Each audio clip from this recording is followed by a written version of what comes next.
Nay, bakit po? Mga sinungaling kayo? Paano niyo nagawa sa akin to, ha? Nay, anong sinasabi mo? Hindi namin maintindihan. Ikaw, Scarlett, sabi mo doktor ka, di ba? Bakit katulong ang trabaho mo sa New York, ha? Nay. Ikaw, Brianna, teacher ka, di ba? Bakit nakita ka nilang nasa bar at sumasayaw-sayaw ka pa? Ikaw, Michael, akala ko may engineer na ako. Ngayon pala, nangi-scam ka lang ng tao! Bakit nyo tinago sa akin to, ha? Nay, hindi kasi ako nakapasa bilang nurse sa New York. Sabi nila, mas magaling kasi talaga si Brianna compare sa akin. Kaya rumakit muna ako bilang katulong para makapag-aral ulit. Oo, Nay, sumasayaw ako sa bar. Pero di ko binibenta ang katawan ko. Kinilangan ko lang yung pera para makagraduate na ako bilang teacher. Ayoko na kasi manghingi sa'yo eh. Ang baba kasi ng sweldo ng engineer, Nay, kaya humanap ako ng paraan para kumita ng pera. Alam ko mali ang pagiging scammer pero yun ang bumuhay sa akin, Nay. Mga anak! Sana sinabi niyo sa akin! Pamilya tayo dito, diba? Magtutulungan tayo! Bakit tinago niyo sa akin? Natakot kasi kami, Nay, na baka ma-disappoint ka namin. Alam kasi namin yung paghihirap mo. Mapag-aral lang kami. Anak ko kayo! Gagawin ko lahat para sa inyo. Sa tingin nyo ba hindi ko kayo tatanggapin, ha? Kaya itigil nyo na yung mga ginagawa nyo. Lalo ka na, Miguel. Opo, Nay. Sama-sama tayong bumangon. Nay, sorry. Wow, ang sweet naman. Isa ka pa. Gusto mo talaga masira itong pamilya namin, no? Lumayas ka dito, pamilyang peke. Ano? Palibhasa, di ka mahal ng pamilya mo. Mga ate, kuya, proud pa rin kami sa inyo. Mga anak, simula ngayon, sama-sama na tayo, ha? Walang iwanan at walang magtatago, ha? Promise? Promise, Nay. Hindi na kami magtatago.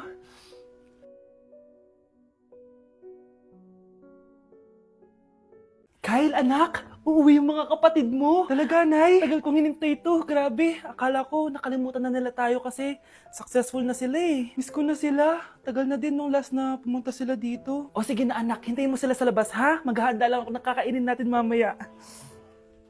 Uy, Kyle. Balita ko, uuwi yung mga kapatid mo ah. Opo, tita. Paano niyo po nalaman? Basta! Siguro proud yung nanay mo kasi successful yung mga anak niya, no? Oo naman, tita. Nagbunga lahat ng paghihirap ni nanay sa kanila. Deserve nyo yan. Malapit nyo nang malaman ng totoo, walang sikretong hindi nabubunyag. Pasok na po ako, tita. Sige. Hello, Nay! Nandito na yung anak mong doktor all the way from New York! Hi, Nay! Nandito na yung anak mong teacher all the way from Central Elementary School! Hello, Nay! Nandito na yung anak mong engineer! Naiyak naman ako. Nakumpleto din kayo magkakapatid. Sana nakikita to ng tatay niyo. Masaya ako na nandito kayo, ate, kuya. Sana maging successful din ako na kagaya niyo. O siya na, kumain na kayo ha. Galing pa kayo sa malalayo eh. Wow naman, Mare. Bigatin na yung mga anak mo. Saya-saya. Oo naman, Mare. Ilang taon din akong kumayod para mapagtapos lang sila. Pero worth it naman, di ba? Teka, Mare, para mas masaya, may kailangan kang malaman. Oh, eto. Ha? Ano to, Mare?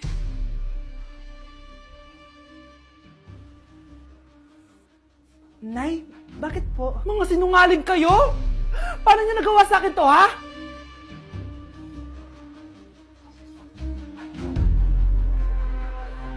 Wow! Gising na siya! Ang pala mo nandito sa bahay. Nay, wag ngayon please. Alam mo, bilib din ako sa'yo eh. Wala na nga tayong makain, nagpabuntis ka pa. Buti pa yung anak ni Rosa, pag-aaral ay natupag. Nakakawalang gana! Yan, umalis ka! Diyan ka magaling! Kasalanan mo to! Sinira mo yung future ko! Ate, please, tigilan mo yan. Walang kasalanan yung bata. Hindi! Dahil dito, galit sa akin si nanay. Kaya dapat mawala na to! Ate, wag! Ate! Anak, kain ka na. Nay? Sorry anak ha sa mga sinabi ko. Hayaan mo, babawi ako sa'yo ha. Thank you, Nay. Nay, sumasakit yan ko. Nay! Oo, yung pinag-usapan natin, ha? Hihintayin ko lang mga anak tong babaeng to. Pag nabigay ko na yung bata, ibigay mo na agad yung pera sa akin, ha? Palak ibenta ni nanay yung anak ko. O anak, okay ka lang? Walang hiya ka, Nay! Ang sama mo! Akala ko, totoo nagbago ka na. Pera pa rin pala yung nasa utak mo. Abay, bakit? Wala ka na nga pakinabang dito. At least yung anak mo, mapapakinabangan ko. Wala ka naman papakain dyan eh. Napakasama mo! Lalayas na ako sa impyernong to! Sige, lumayas ka! Sino tinakot mo? Tignan natin kung saan ka pupulutin. Hello, Bes. Hello, Bes! Kilala mo ba si Edward? Oo, Bes. Siya yung ama ng dinadala ko. Mayaman pala sila, Bes. Gusto kanyang makita kasi gusto niyang panagutan yung baby mo. Talaga? Oo, Bes! Ito na yun, Bes. Bes, hindi mo na kailangan magtiis na nanay mo. Hindi pwedeng anak ko lang ang makikinabang sa yaman ng lalaking yun. Dapat ako din. Anak, magpagaling ka lang ha. Nay, ayoko na dito sa ospital. Ang daming may sakit. Kailangan mo nang gumaling, Scarlett, para makapag-date na tayo ulit. Oo, babe. Magpapagaling ako. Hello. Kamusta na po siya? Doc. Okay naman po siya. Pwede na po ba kami lumabas ng hospital? May bad news ako sa inyo. Nay, bad news daw. Hindi naging maganda yung mga resulta ni Scarlett. 3 araw na lang siyang mabubuhay. Hindi pwede. Ayoko. Ha? Mamamatay na ako. Huwag mo sabihin yun, Scarlett. Magpapakasal pa tayo, di ba? Magkakaanak pa tayo, di ba? Hindi ka mamamatay, anak. Gagawan ko ng paraan. Hindi pwede mamatay anak ko. Hindi pwede mamatay anak ko. Tita, una na po muna ako. Gabi na rin po eh. Sige po. Wala na akong choice. Kailangan kong gawin to. Para sa'yo, anak. O anak, kainin mo muna to para gumaling ka na. Sige po, Nay. Sarap. Kain ka lang anak ha. Hello. Kamusta siya? Doc, parang lumakas ako ngayon. Talaga, anak? Malakas ka na? May good news ako sa inyo. Naging okay lahat ng results ni Scarlett. Grabe, parang himala. Pwede na kayong lumabas dito sa ospital. Makakalabas na tayo ng ospital, Nay! Oo, anak! Gagawin ko lahat para sa'yo, anak. Sa wakas, nakauwi na din tayo, Nay! Namiss ko tong bahay natin. At dahil dyan, pagluluto kita na paborito mong ulam, anak, para di ka na magkasakit. Grabe, ang sarap naman neto, Nay! Parang kakaiba yung karne neto, pero ang sarap! Kain ka lang ha. Teka, Nay, dumating po ba yung boyfriend ko? Nandito siya, anak. Totoo, Nay? Nasaan siya? Babe! Ayan siya. Kinakain mo.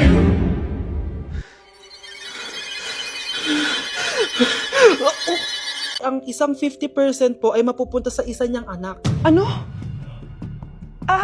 Baka yan yung isa naming anak na nawala? Oo, sa amin na lang yan. Ako! Ako ang isa pang anak ni Ramon. Oh, akala ko ba nawawala yung isang anak ni Ramon?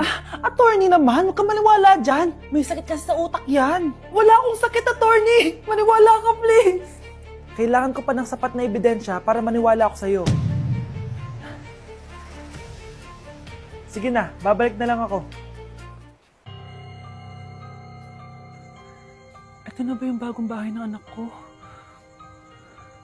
Ikaw babae ka? Sinubukan mo pang agawin sa amin ang kayamanan ng tatay mo? Ang sama nyo, tita! Gusto niyo kunin lahat? Well, hindi naman maniniwala sa'yo si attorney dahil wala kang ebidensya. Tao po, attorney po ito.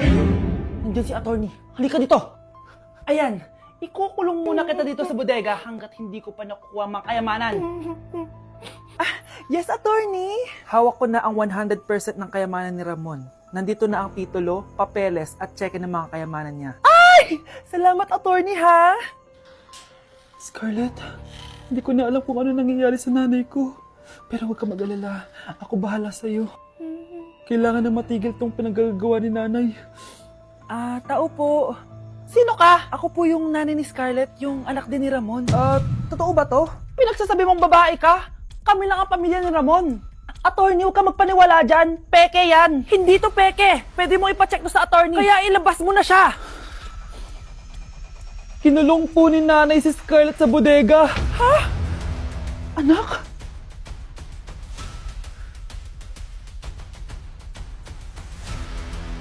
Kinulong po ni nanay si Scarlett sa bodega. Ha? Anak? Anak? Walang iya talaga yung tita mo. Anak, sorry kung ngayon lang ako nagpakita. Pinakulong kasi ako ng babaeng yan. Deserve mo makulong. Ikaw ang ikukulong namin dahil child abuse ang ginagawa mo. Ano? At hindi mo na din makukuha ang 50% ng mana. Hindi pwede! Nay, masaya ako na nandito ka na. At hindi na din tayo maghihirap dahil sa pamana ni tatay. Masaya din ako, anak. Siyempre kasama ka dito sa Manta.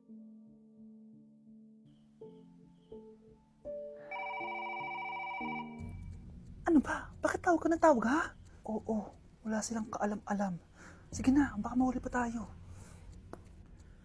Sa wakas, sa atin na ang mana. Maghahati tayo dito. Palayasin mo na yung mga batang yun, ha? Ako bahala. Ang galing talaga natin magpanggap date. Mga anak, aalis na tayo dito sa bahay. Lilipat tayo sa mas malaking bahay. O eto, mga gamit nyo, inimpake ko na. Talaga, Nay? Scarlett, huwag ka maniwala dyan! Nagpapanggap lang yung nanay mo! Samantha, ano yung mga pinagsasabi mo? Magjowa sila ni attorney! Sinet up nila tayo! Ganyan ba ang ugali mo, Samantha? Kaparehas ng nanay mong sinungaling? Samantha, ano ba? Kung ayaw mo sumama, edi wag! Sige! Kung totoong anak mo talaga si Scarlett, saan at kailan mo siya ipinanganak? Ang dali naman yan. Eh di sa Manila. Pinanganak ako sa ibang bansa. Hindi ikaw ang nanay ko. Ay, oo nga pala, sa ibang bansa pala. Sorry, nakalimutan ko. Ang dami namang drama. Total, nasa amin na ang mana. Umalis na kayong dalawa. Kung ayaw niyong pati kayo, ipakulong ko. Kung meron mang makukulong, kayong dalawa yon. Salamat sa pagtawag, Samantha. Inaaresto kita, attorney, sa kasong panloloko. Palpak ka talaga! Naisahan niyo ako ngayon, ha? Hindi pa ako tapos sa inyo. Talagang sinira mo yung sarili mo, attorney, para sa pera. At ang dami mo na palang naloko. Samantha, huwag na tayong maghiwalay, please. Oo, Scarlett. Dito lang ako palagi sa tabi mo. Kayong dalawa, mag-ingat kayo palagi, ha? Gamitin niyo na maayos sa pamana ng tatay niyo. Salamat po. Nakikiramay po ako sa pagkawala ng asawa niyo. Masakit para sa amin ang pagkawala niya. Kailan pala namin makukuha yung mga ipapamana niya sa amin? Ipaprocess pa po namin yun, ma'am. I-update na lang po namin kayo. Sige po, attorney. Sakit ng pagkawala niya. Nay, tignan mo, may medal ako. Oh, ano namang paki ko dyan? Di ka ba proud sa akin? Hindi. At wala akong paki sa'yo. Iniwan ka na ng tatay mo, di ba? Kaya pwede ka nang umalis dito. Bakit ka ba ganyan sa akin, Nay? Huwag mo nga akong matawag-tawag na nanay dyan. Kadiri! Hindi kita anak. Ang nanay mo, wala na. Malandi kasi. Nay, gutom na ako. Ay, gutom na baby ko. Wait lang, mag-order ako ng steak for you, ha? Yay! Steak, my favorite! Ampun lang pala ako. Nasaan na yung totoo ko, nanay?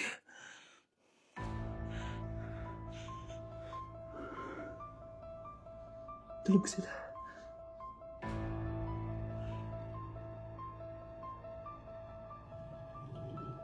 Nasaan na yun? Ito ba si nanay? Sino ba ito tumatawag na to? Muntik na yun. Attorney? Hello, ma'am. May update na po sa ipapamana ng namatay niyo pong asawa. Sige. Punta ka dito sa bahay. Sa wakas, ito na yung araw na pinakahihintay ko. Hoy, ikaw! Pag dumating dito si attorney, magtago ka. Hindi niya pwedeng malaman na may isa pang anak ang asawa ko. Sige po. Ma'am, nakuha na po namin yung last will and testament ng asawa niyo. Ang nakasulat po dito ay, ang 50% ng kayamanan niya ay mapupunta po sa inyo. Mali ata yan, attorney. Dapat 100% ang mapupuntang kayamanan niya sa amin. Kami lang ang pamilya niya eh. Bali, ma'am, ang nakasulat po kasi dito ay ang isang 50% po ay mapupunta sa isa niyang anak. Ano? Baka yan yung isa naming anak na nawala. Oo, sa amin na lang yan. Ako ang isa pang anak ni Ramon.